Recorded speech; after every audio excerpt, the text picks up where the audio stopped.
Okay. All right. So thank you everybody who has signed in. We are so happy that you all were able to join us today. So number one, to start off, I am Britney Roberson. I'm the Choice Neighborhood Initiative Coordinator for Near West Side Partners. I am joined by Barb Scotty, the Neighborhood Coordinator, Change my name. and Bobby McQuay Jr. Bobby's title is really long, so I'm going to ask him to say it himself. And it's actually going to be changes soon, but it's Community Outreach Manager. The specialist is just going to go to manager. No big change, but maybe a little shorter. Thank you. CSM. All right. So as you all know, we today just wanted to give people a breakdown of a couple of things. One of the things is the early action activities submission. The second thing is our Blight reporting. The third thing is COVID-19 donations and resources in the neighborhood. And so now we'll get started. Also, I ask that everybody please be patient with us. This is our first time using this platform to do something like this. So there is a possibility that this could be challenging for us. We tried to practice so that it could be perfect for you all, but please give us grace. Okay,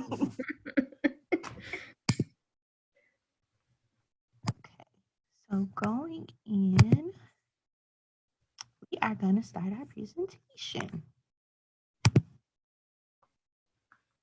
All right, so again, Britney Roberson, Near West Side Partners, joined by Robbie McQuay and Barb Scotty. So the three things again that we want to make sure that we are covering today for everybody is Choice Neighborhood Initiative action activities, Blight reporting, and COVID-19 donations. And then on the screen, you will see that there is a map that outlines the boundaries of the Near West Side in case anybody had any questions about what the boundaries look like. Because as we're talking today, when we are referring to Near West Side, this is the target area we mean. All right, so first person up is myself. So again, Choice Neighborhood Initiative. So for those who don't know, Near West Side Partners and Marquette University received a Choice Neighborhood Initiative planning grant in 2018. It is $1.3 million. The goal of this transformation plan, or of this grant, is to develop a transformation plan for the entire Near West Side. The funding is broken up a little bit. So out of that 1.3 million, $950,000 is to be used for action activity dollars. And so the grant has three different areas of focus: neighborhood, people, and housing. Neighborhood looks into our commercial corridors and our economic development and safety in the neighborhood. People looks at our nonprofits and businesses in the neighborhood and how we can improve the resources for our neighbors and our residents in the neighborhood. And housing, again, looks at our housing stock in the neighborhood and how we can improve that so that everybody has an equal chance of housing, that it's affordable, and that it is quality housing. What are action activities? So for us, action activities, because I know a lot of people probably have heard the term community improvement projects. So for us, that's what action activities are. Our grant is funded through HUD again. And so we call it action activities, but for us, these dollars are going to be used to support physical improvements and economic development activities in the Near West Side. So again, start thinking of ideas because we would like them all. Examples of action activities. Again, I don't want anybody to think that these are just concrete things, that these are the things you have to do, but we just wanted to give people some insight into what some other cities have done. So some have done transforming vacant lots, neighborhood murals, improving their green spaces, and reconstructing bus stops, which are all things that we can do also. But again, we are not just limited to these things. So if you have a grand idea, please submit it to us. One of the things I do want to bring to everybody's attention as you are submitting ideas is the way that the process works for us is that we have the ideas, we submit them to HUD, they then have to go through Congress for approval. So when you submit your ideas, know that it is not us giving the like last yay or nay to whether or not the project can move forward, but it's Congress. And we're not really sure what that looks like because we are a part of the first fiscal year of grants that has this opportunity. So with HUD, there are some things that cannot be funded with the action activities. So one is non-physical uses. So one of the things, and this also ties into our individual services, is like thinking of like if we wanted to do programming in the neighborhood, and that was some idea we wanted to submit, how that then works. We would be able to pay for supplies and just about everything, but if it is like staff time or something like that, that isn't something that can be funded through our action activity dollars. And so then we would just have to look at how we can leverage other dollars to support that, so that we can push that project forward. The second thing is basic infrastructure that's provided by the government. And honestly, it goes for city and county. So like replacement of the municipal services too. Any of those things are things that can't be covered through action activities because again, that is a responsibility of our city, our state, and our county. The second thing is like individual improvements, especially to like housing. So some people might want to submit ideas like, hey, let's talk about Miss Johnson down the street. Miss Johnson's like, hey, I have this house. It's getting pretty old. It can use some new siding. I'm going to submit an idea to get siding done on my house. Great idea, Miss Johnson, but that wouldn't be something that we would be able to cover with the grant dollars. What we could do is develop a home improvement grant or loan program, something that'll impact the entire Near West Side. So we have to, as we're thinking about these things, it has to be ideas that impact the entire neighborhood, not just one individual person. The last thing is just like our individual services. Honestly, what comes to mind for me is like thinking about like the services that people need independently. So like we couldn't pay for like medical costs or doctors. We couldn't pay for like in-home healthcare workers or things of that nature with the grant. Again, all of our ideas have to be ideas that are going to be a benefit to the entire Near West Side. One of the other things I would like you all to think about as you are thinking about your ideas of what to submit for action activities is that all of the ideas have to be things that we can implement in a year's time. All those ideas also have to be visible projects that you can see longer than a year. So has to be a long lasting idea, if that makes sense. I hope it does. So what we're gonna do now is just go, I wanna take you all to our website because there are a ton of information that we have shared on our website for you all. So if you go to Near West Side Partners or nearwestsidemke.org, and you'll go to the tab that says CNI grant, and you'll click on action activities, and it'll bring up this wonderful page for you that gives you a breakdown of what action activities are, how much funding we have to go towards it. There's little tabs that you'll be able to click on that kind of just break down like what are action activities, what kind of projects can be funded, how projects are selected. So just so you know, it will be on a grading scale for us from 1 through 5. I didn't mention that, so I want to make sure I mention that now. Will be a couple of things that we look at as we do it. So community need, feasibility, neighborhood equity. So again, making sure that it is something that is impacting a large amount of our residents here in the Near West Side.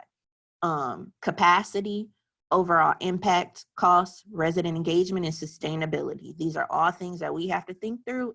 And honestly, these are things that HUD is going to be looking at, and I'm sure Congress is too, as we submit ideas. And then just so everybody knows, we have a first draft of our action activities actually due to HUD June 5th. And then the final draft of our transformation plan with our action activities is due September 5th. And this is all for 2020. So we have a big year ahead of us all. So as you go through, again, you'll see examples of action activities. There's also the area where you can hit the button to submit your ideas, which is where we recommend everybody submitting their ideas. There is also a number that you can call, and you all should have received it yesterday with the email that went out. The handout that kind of gives you the number where you can call. So just so you know, you'll be calling Patrick Connelly's phone line. So know that if you're calling to submit your ideas, that is who you'll be calling. So don't think that you have the wrong number. And you'll just leave your idea, and then somebody will give you a call back to work through it. But here, like I said, you'll just submit your idea. It'll take you to a Google form that'll give you, again, the same information that our website will give you. You'll just submit your information here. It's not very long. We're basically just asking you for your contact information, because if you're submitting an idea, we just need to know who's submitting it in case we have to go back to ask you some questions to make sure we're really flushing through that plan to get it over to HUD. Estimated cost, a brief description, the goals and how it pairs with our draft transformation plan. And again, you can find our draft transformation plan on our website also under the CNI tab. If your we ask if your project meets the criteria, how long it'll take to complete, what other funding sources you have identified. And if you haven't identified any, that is okay. We can work through that together. However, if you have them, we will take them. And then any questions or comments you have, you can place in too. So that is just our submission for our action activities.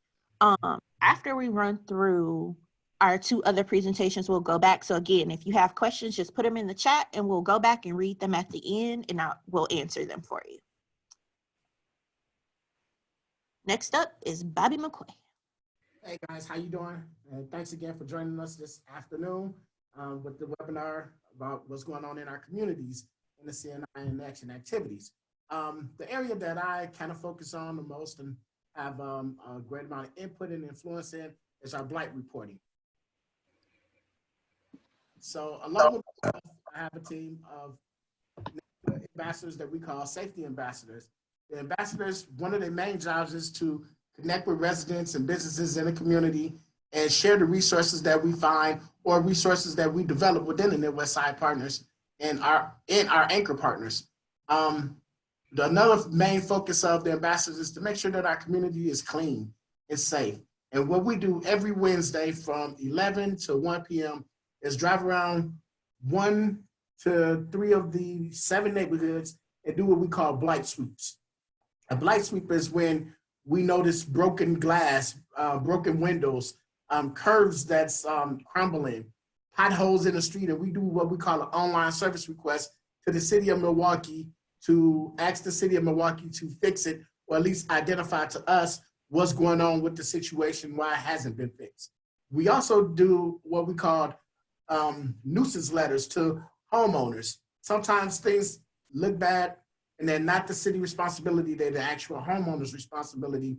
And we do what's called a nuisance letter, where we send a letter directly to the landlord or the property owner of record.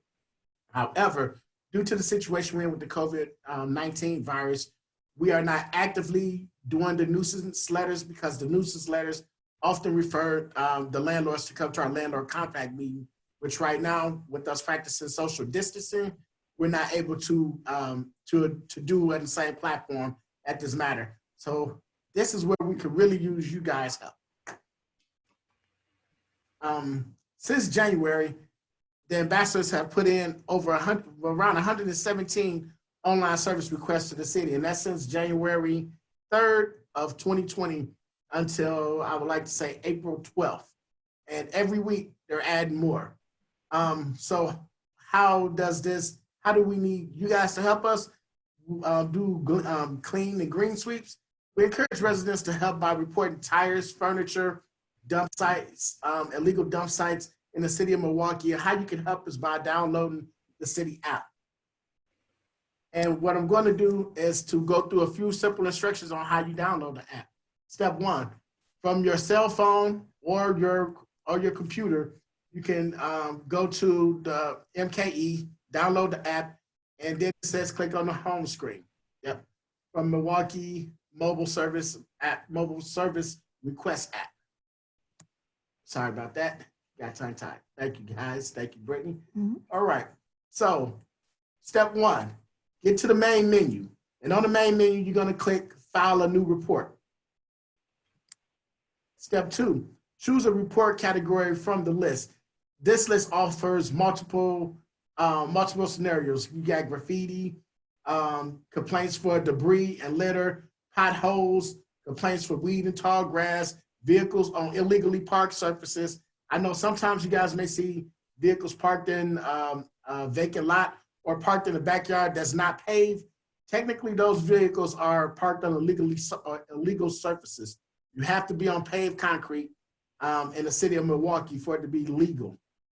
Street lighting, missed garbage pickups, special pickups, accidental debris. Sometimes garbage trucks drop off a heap of stuff and don't know that they dropped it off. You can use this reporting system to make these complaints.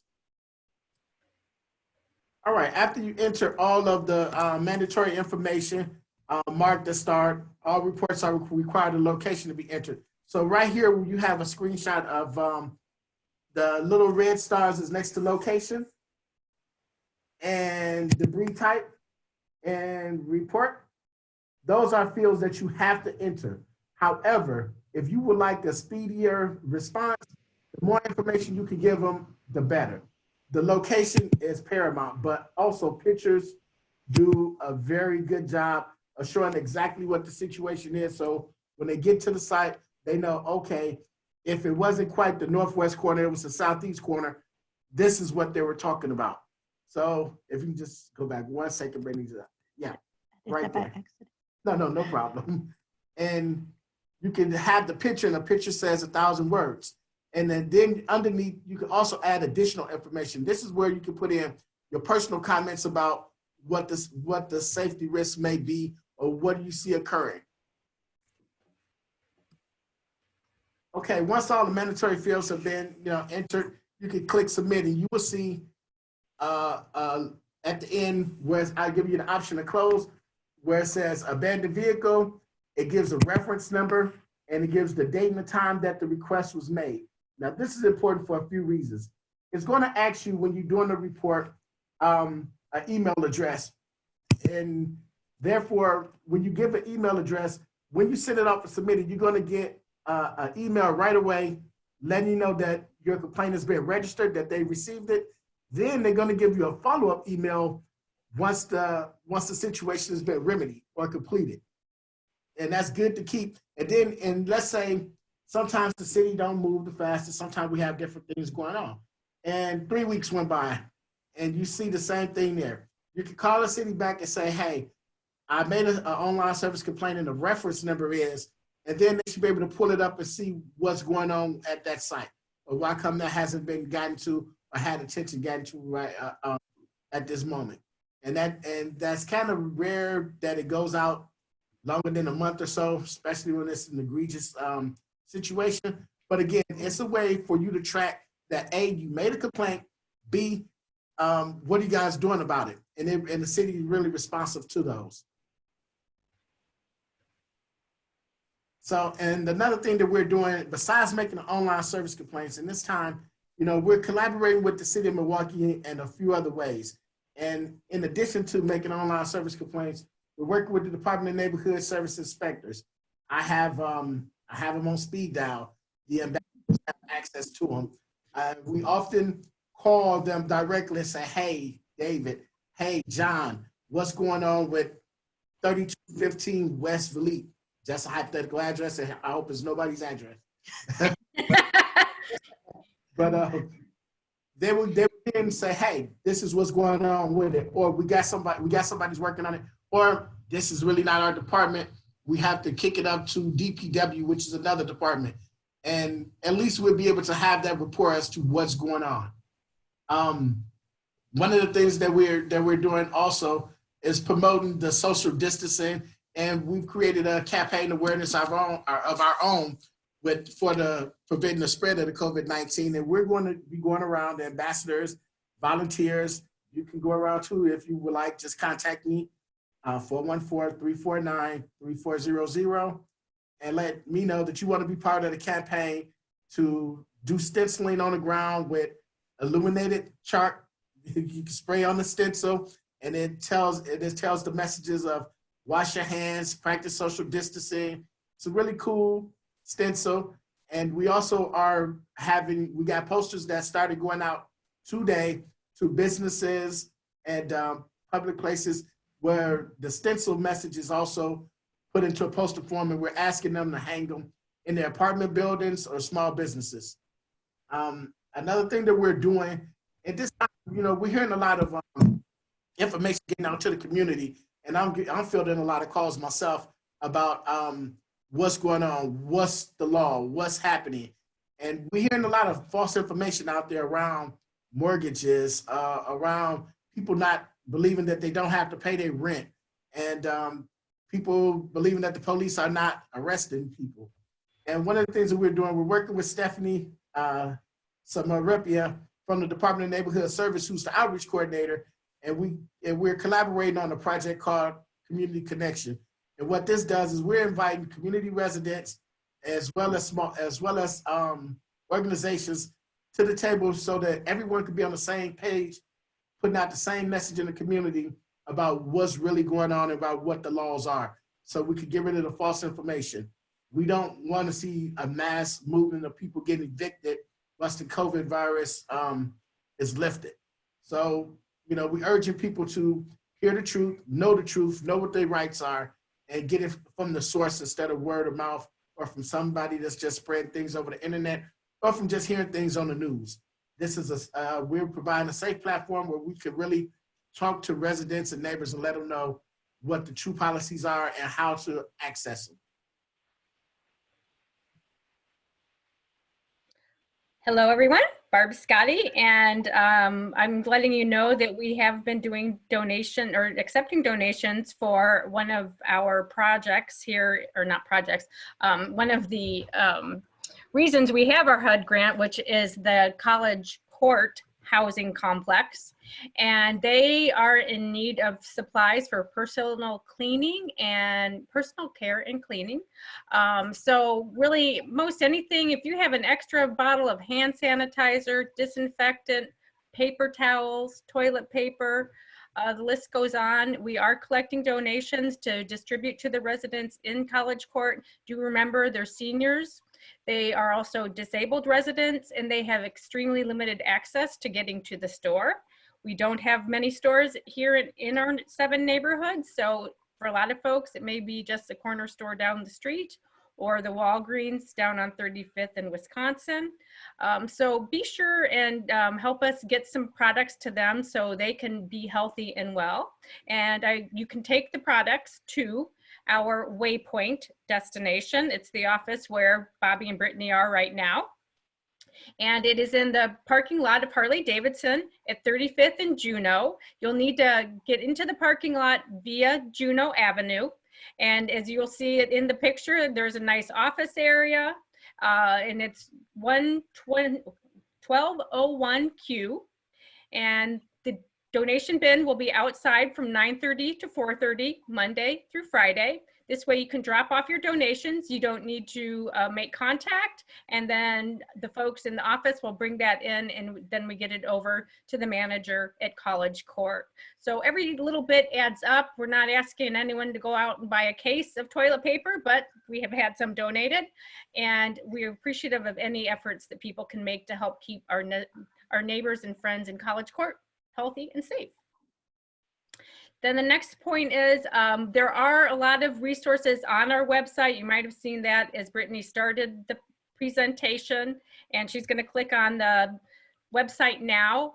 The other part, some of the things Bobby talked about, you'll find all here as well. So the COVID resources are, you can click on the top and where it says COVID resources and get information. And this is where we're funneling information that comes in on a daily basis from those organizations that are reliable and accurate in providing information, so folks have a destination to be able to to get the information they need. So please do be sure to let their friends and family know that this is an opportunity to be able to find out information that they may not be sure about, and they are doing safe practice, paying rent on time, and all those different types of issues that are coming up during this chaotic time. So that's a definite resource we want folks to take advantage of, and also let us know if you found some information out that we can go ahead and post on the website. We want this to be as robust and vibrant as it can be, and this will help us help you. So thank you very much, and I look forward to having lots of donations at the Waypoint next week. All right, so now is the time where we can move into questions. We are trying to keep this as a short webinar because we didn't want to overwhelm people. So I just bring to everybody's attention that we are really good on timing. I'm really proud. So if you have questions, go ahead and type those into the chat for us, and we'll bring those up.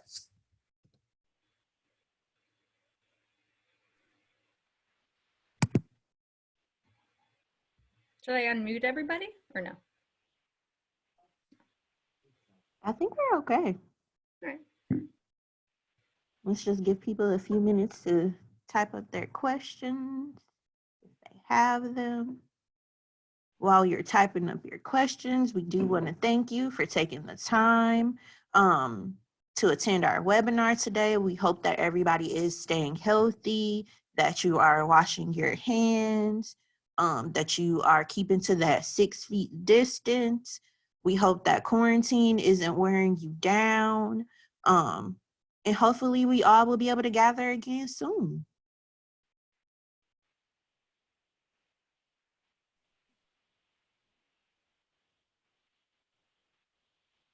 One of the things that's really important that I just realized that I didn't remember to place in was that we do have a due date set for ideas for action activity, and that is next week, Friday, April 26th. By the end of the day, you have to the end of the day of next Friday, but just know that that is a deadline that we have for action activity ideas. So please, please, please share with your neighbors. I mean, don't go to their doors because we're on quarantine, but send it to them in email, send it to them to text if you have that kind of relationship with them. We just want to get as many ideas as possible. Brittany, do you have to be a resident in the neighborhood? Could maybe a business owner or an employee write a proposal? It is not just limited to our residents. It is available to our business owners and any of our community stakeholders. Here's the thing, any of the projects have to be focused in their west side though. Okay. Brittany, are we going to see the questions? Chat boxes, are they just gonna... Yeah, I don't think anybody asked us any questions. No, I did. That's what I just asked what I wrote. Okay. Here we go. Are there donation drop off on weekends too? No, there are not. The Waypoint is only staffed Monday through Friday. If that's the only time it's available, go ahead and contact me and I will arrange a way to get your donations. I'm happy to be able to do that over the weekend. So you can reach, email would be best, coordinator2@nearwestsidepartners.org. There's a slide, the end slide has that, and we can send a wrap out summary. I will send that to the folks that were on this. So do contact me if you have donations that you cannot deliver during the work week. Thank you for asking. All right, so with that being said, we are 1 minute to 2:30. So I think that we can wrap up if no one has any other questions. I do want to state that as you are submitting your action activity ideas, if you do need assistance working through them, please feel free to reach out to me. Again, when we provide the follow-up email, our contact information will be in it, so that way you'll know who to reach out to for what. Again, please stay safe and healthy, and we look forward to seeing you all again soon. Thank you so much for joining us today. Stay well. Thank Bye. you. Be safe.